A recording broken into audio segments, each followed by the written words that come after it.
Hello, everyone. Brother Al McClaney with this week's stewardship video. Before we go too far, let's read the disclaimer. No advice should be seen as recommendation, as I am not a licensed financial advisor, and it's for educational purposes only. We're still in the month of February for Black History Month, and so you see the first slide I have depicted is a scene from which would be a slave auction. And we know as African Americans, Black people, we were enslaved.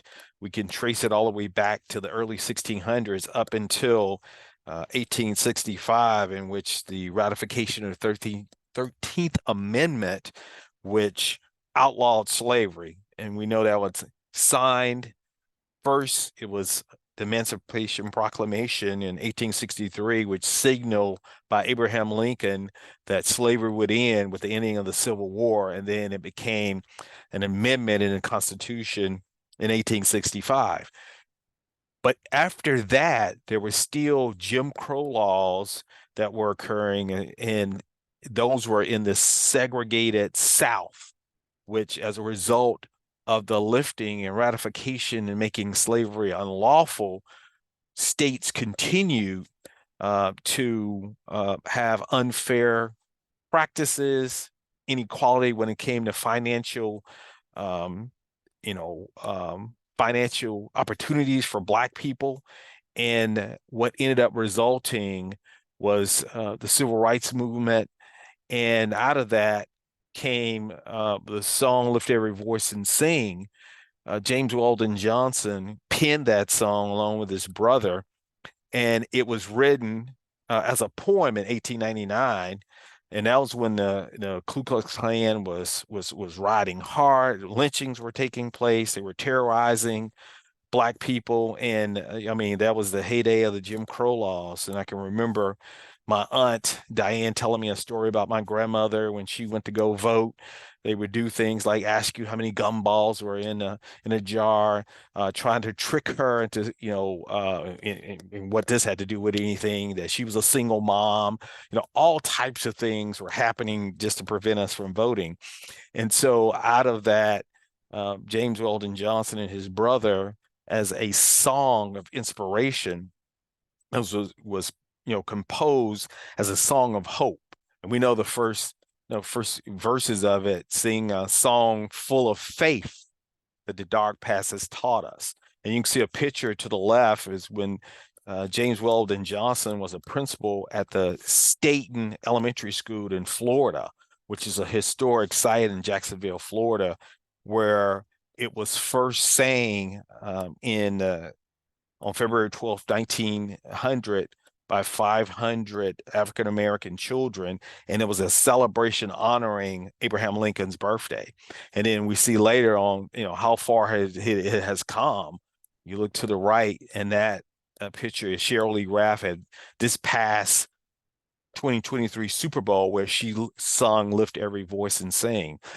My purpose in pointing out first slavery, and then we have the hope that's seen penned in the song Lift Every Voice and Sing, is that while slavery was outlawed, there was still laws in place that were factoring when it came to Black people. There's no slavery in place the way it was known back in the 16 to 1800s, but there's still a type of slavery that's happening now, and that's in the form of financial. And we as believers, we've been set free, not only from the penalty of sin, but to live a victorious life. John 8:36 in Amplify says, so if the Son makes you free, you are unquestionably free. Some translation says you are free indeed. And the Son, of course, Jesus Christ, us as believers. But Galatians 5:1 in the Message Bible comes with a warning. Christ has set us free to live a free life. And that's free from the life of sin, the penalty of sin. So take your stand. Never again let anyone put a harness of slavery on you. And specifically the harness of slavery I'm talking about. And that's why I chose the New International Version, which talks about, Proverbs 22:7 says the borrower is slave to the lender.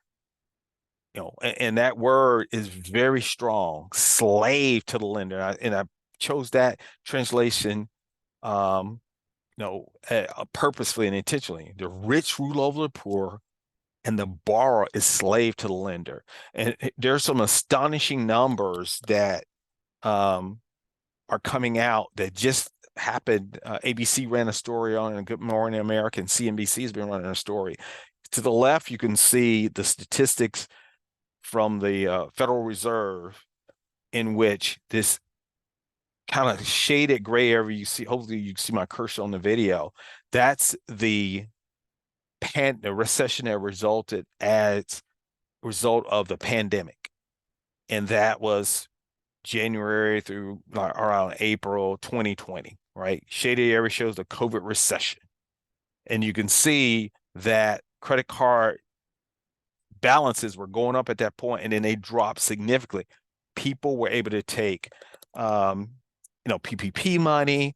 People were saving. There were not a lot of things to spend your money on. Not going out to restaurants. Me and my wife, we weren't going out to restaurants, weren't going out anywhere. And people start paying down their credit card balance. Look at that dip, right? But then you can see April 2021, the balances, people start cabin fever. Let me get out. Let me start traveling. Let me go to restaurants and start spending.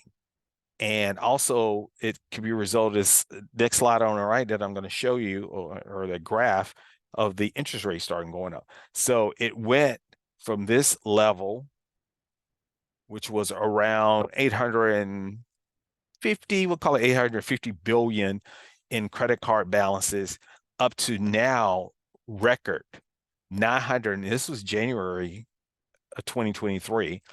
We're now into February, getting near the end of mid-February, but the number then was 943.5 billion. That's close to $1 trillion in just credit cards. And so what's also affecting this is the Federal Reserve, has been raising interest rates. We're now at near 20% APR, annual percentage rate, which is a 37-year high. It hasn't been this high since 1985 on credit cards. So just for simplistic services, say you have $1,000, on a credit card, that's a 20% interest rate. It's $200. $200. Now, and next week I'm going to do, because this is part one of this related to credit cards and slavery. I'm going to talk about next week what the average is. It's not 1,000. I'm gonna tell you what the average household is next week. So tune in. We're gonna go over what's the average mortgage that people have, auto loans, and right here, I'm just saying $1,000 credit card. That's $200. So you just think of it. Beginning of the year, you just take $200 out of your account, and let's pour some gasoline on it or some lighter fluid. Just light it on the grill, because that's $200 you didn't have in your buying power. That was just interest. So there's definitely, if this is slavery, I don't know what is. $943.5 billion of credit card balances. And look how just steep that line went up. And that was from 2020 to 23. And now we can see interest rates were going on because they were stimulating the economy. But look what's going. And they said, the Federal Reserve Chairman Jerome Powell said, we're not through. We're not done yet. Right? So it'll be above 20% before the end of the year. So you said the rich rule over the poor, and the borrower is slave to the lender. And this is part one. We'll talk about more of it next week in part two. So let's take a look at this week's earnings. We're starting to go down on the reporting because we're getting out of earnings season, but we have some heavyweights that are reporting this week. We've got General Dynamics that's going to give us peek into the industrials and aerospace industry. And here are the two big ones I'm watching. Walmart and Home Depot. Excellent look at what's going to be going on in the consumer area, consumer retail. And Walmart and Home Depot, I'm going to show you two slides on these. Not just earnings, but what's the forward-looking verbiage and statements by these companies? What are they looking, toward their future? We also got Chesapeake, part of that cabin fever, Chesapeake Energy, natural gas. Caesars International, where people were spending. That's probably where some of that credit card spending was going. Etsy, also Wayfair, all of these areas in retail shopping. Okay. So again, no advice should be seen as recommendation, because I'm going to show you a couple of ideas you may look at. And that's here is Walmart. And here's at the bottom, when you see this little light bulb and telephone, that's them reporting earnings. And see, back in May, this is a 1-year chart, they announced earnings, it just failed. Now, it had been going up tremendously because people were buying things like consumer, staples from Walmart. And it just plummeted because people didn't like the earnings or whatever they said. But then it started going right back up again. This may happen again when they report this week. So you may have an opportunity to buy. This is called buying on the dip. People saw this go way down. They're currently, they closed Friday at $146. If this goes down to about 120, people may jump in and say, hey, this is at a bargain. But you also can do it through stock slices. And we talk about Fidelity has fractional shares. Now, you still pay the same amount dollar-wise, but you're buying more of the fractional share, more of the slice when it dips like that. All right. Now, again, not a recommendation, but something to look at. This is called buying on the dip when people do that. Let's look at Home Depot. Their symbol's HD. Not as profound as what we saw in Walmart when they report earnings. You see these little telephone and a light bulb here. Well, each time it's gone down, right? Reported earnings. This may be a play in that because mortgage interest rates also went up. People, a lot of people got pushed out of the home buying market because of price and interest rate. So people in current homes, and if they're not renting, they may choose to fix it up, right? And so they go to Home Depot for that. You may also look at Lowe's. There may be an opportunity there. So let's close it out by looking at an overall market. QQQ, it's first one. That is technology heavy, small company heavy. And you could see this line has become very important around $310. That's a very important line. It's hit that line 3 times, 4 times if you go back to last year. So that lets you know that's an important line right now of resistance. So what could happen is, more power to finally push through that, or it could be this is it, and it's going to now just continue down. All right. But that's obviously an important line there. Same thing here with SPY. It's hit this line. One time it broke out of it last year in August, but this line here has become very important around, I don't know, 418, 419. So watching that to see. So again, Black History Month, we'll close out next week on the area of credit card. But this is definitely a warning, and I know I'm concerned looking at how much these credit card balances are going up, because you're not going to get any relief because the interest rates are also going up. So what's the lesson here? Don't put it on a credit card. And start paying down your credit card if you can. So, but this is definitely something to be looking at. And if job losses continue, which, in recession, that's what happened, that's going to put people in more dire straits if you got that credit card balance and no income coming in.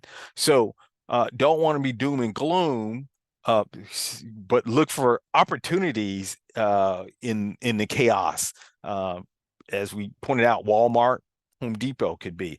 Opportunities in the chaos include paying down, being warned now that you're aware, let me put up the credit card, and maybe certain things I want to spend on, I'm not going to do. But we also realize it could be impacting that you're buying some staples off of it, some things that you have to have. But if it's discretionary, maybe you just pause that. So as always, look forward to next week. And as my Pastor Denny White Davis says, have a good week, keep a good spirit, have a yabba dabba do good time. And as we always say on the stewardship video, remember, Jesus is the Lord, therefore he's the owner, but we are his faithful stewards. And we'll see you next week for part 2 of this.